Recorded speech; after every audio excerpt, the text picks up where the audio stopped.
What's going on YouTube? JT is Reborn here, and welcome back to another edition of my DC comic book reviews. And in today's video, we're going to finally be talking about Batman vs. Robin, issue number 1 of 5. So this is going to be a 5-issue mini-series done by Mark Waid, of course, who has been doing very well on Batman World's Finest. This is spinning out of the events of World's Finest and also Robin. So Robin ended last month, which is a sad thing to see. I was kind of bummed about that. I enjoyed that book, but this is basically the direct continuation of that, although this story kind of skips ahead slightly, so we're not really seeing the exact ending of that. I think they're going to jump forward and backwards to kind of get a little background as to what happened. So I think the fact that we're kind of thrown kind of in the middle of the story, not necessarily the middle, but a little bit ahead. This is basically going to be Batman versus Robin, but it's not really Batman versus Robin. It's Batman versus possessed Robin. So Damian's really not fully 100% in control of his actions. This is kind of like his Majin Vegeta arc in a way, where it's like some sort of demon kind of tempts them back to their old ways, and we're stuck with older Damian before he had his character development, and obviously in a more evil state, and they're playing on that and such. And yeah, it's the same thing happens every single time a new writer takes over, although this isn't really him at fault. This is a demon possessing him, but it's just kind of something we see every single time a new writer takes over for Damian. Every single time, it's like you'll have the character grow, and then it's immediate regression. Although in this case, that regression in a way kind of is there, but in another way, it's not really, because, well, he's possessed. But at the same time, it just kind of takes you out of the story a bit, because it's just like, oh my god, again? But in this case, it is demonic possession, and Nezha has taken over other heroes of the DC universe. So basically, all the magic users are getting their asses handed to them, either dead or in some perpetual state of agony. Batman's back at Wayne Manor. And then we get a nice surprise in that Alfred is back. There's no explanation as to how or why he's back. And you're kind of left wondering, is this really Alfred? Like, what's going on here? There's kind of a mystery to unfold, and I'm sure it's going to be answered within the next couple issues. And you're left wondering, is this really him? Is this some sort of magic-based thing? We don't really necessarily know what's going on with him, but by the end of it, you kind of feel like, okay, this must actually be Alfred, based on their emotional reunions and kind of how he interacts with Damian. So there's a big mystery involved with this thing. So Damian is in the cave right there. Again, this is after the events of Robin, and we know that he's going to get possessed by the Devil Nezha, who, if you read Batman and Superman World's Finest, was the main villain for the first couple issues, and they trapped him in his tomb, which happens to be on Lazarus Island, which is where Damian's been at. And, you know, Damian was in a good place at the end of Robin, and he's going to do some investigating, and it's going to lead to some tragic stuff happening within the DC universe. I feel like the story would probably have more stakes if we didn't have Dark Crisis going on at the same time, and I believe the story is set before Dark Crisis, so a lot of that emotional impact is going to feel kind of lessened, because we got that big event going on here. And also, I heard something about Dark Crisis, and that, like, Flashpoint Beyond spoils the end of it. So yeah, DC's placement of a lot of these stories just kind of kills the suspense for a lot of them. And I know they're supposed to have some sort of magic-based event next year, hopefully after all the Dark Crisis and all that stuff, and then we can kind of just get things like in current continuity and not have to like take like 10 months to do an event, which, you know, other titles will kind of come in and do their own thing, and kind of kills the suspense of it all. So yeah, there's that. So Bruce and Damian are fighting. We get kind of Damian possesses Jakeem Thunder and Tim Hunter. He seems to be in control of them all, but this is all kind of Nezha's doing. And there is one moment where Alfred shows up, and he's kind of like, he's able to kind of break free of like Damian's possession in a way, but Damian quickly is just like, I'm not falling for this shit again. So that's going to be kind of the emotional crux of the story, I'm sure. I'm sure at some point Alfred will be the one to break him out of his state of agony, if you will. I mean, like I said, it's the power of family, which will probably be the thing that kind of takes, you know, is the thing that ultimately defeats Nezha. So I'm curious to see how this all unfolds. There's a nice moment between Bruce and Alfred hugging each other. Then you have the whole Nezha situation.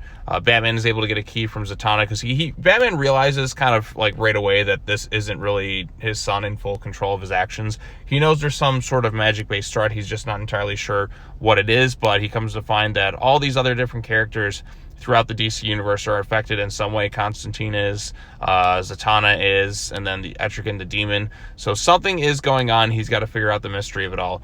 Now, like I said, this is Nezha who's extracting revenge after being imprisoned, and Damian's still kind of talking some sass to him, and Nezha's just kind of in complete control at this point. So you can see he's kind of taken out a lot of different players within the DC universe. Dr. Fate, looks like a Green Lantern, Detective Chimp.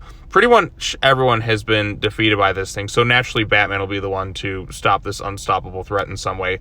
I'm surprised that Superman isn't in this book, given that he was also responsible for trapping Nezha. Same with, who else was it? The Doom Patrol. It's kind of a little bit, maybe they'll like come back into the story, because that whole World's Finest storyline with Nezha and that was set in the past, and it was a very good one. I mean, World's Finest was a very entertaining story. It definitely gripped me a little bit more than this particular story. Some of it feels kind of tropey. It's like, we're back to like the old Damian before. We just had all this stuff with Robin, and now he's back to being more the bratty, kind of evil, demonic self, if you will. I understand it's possession, but it still kind of takes me out of it. And I also think not showing how that came to be may take some readers out of it if you haven't read World's Finest or Robin, or read really the description, or even Alfred's sort of emotional reunion with Bruce. I get they're going with the mystery aspect of it all, but it doesn't feel as emotionally impactful because you're still kind of uncertain of who this guy is. And it's kind of making clear that, yeah, this is more than likely Alfred. But still, it doesn't feel as emotionally impactful because you're still kind of uncertain if this is really him or not. So we're still not sure what's going on with him, but I'm fairly certain it's going to get an answer within the next couple issues. So yeah, I can see the story being a bit tropey in some ways.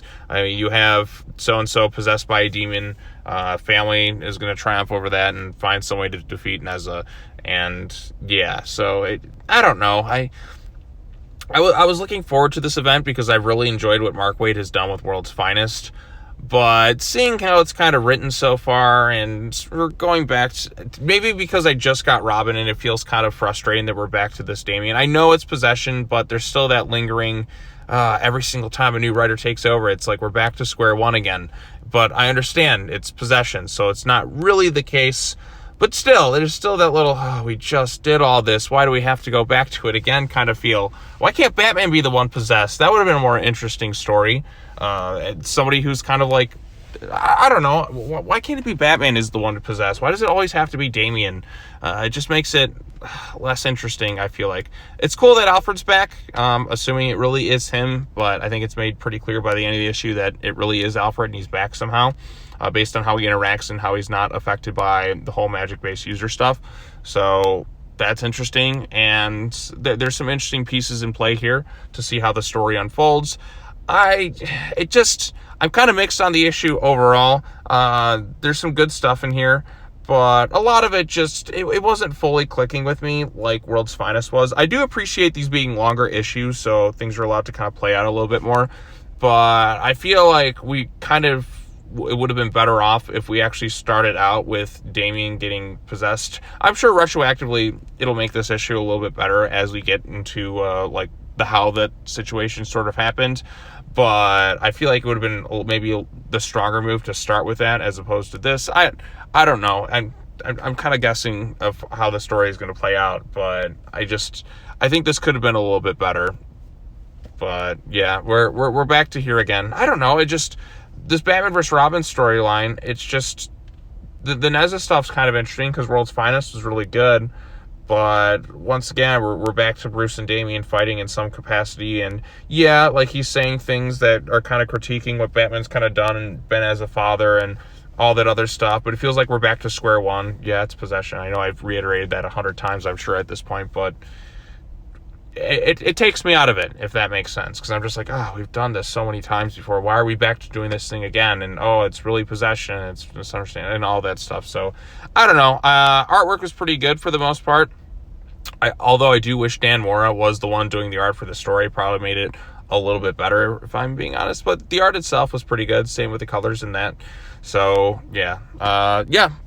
there you go. Those are my overall thoughts on Batman versus Robin. Not the strongest start possible, but it does leave room for improvement. I'm sure the story will get better as it goes along.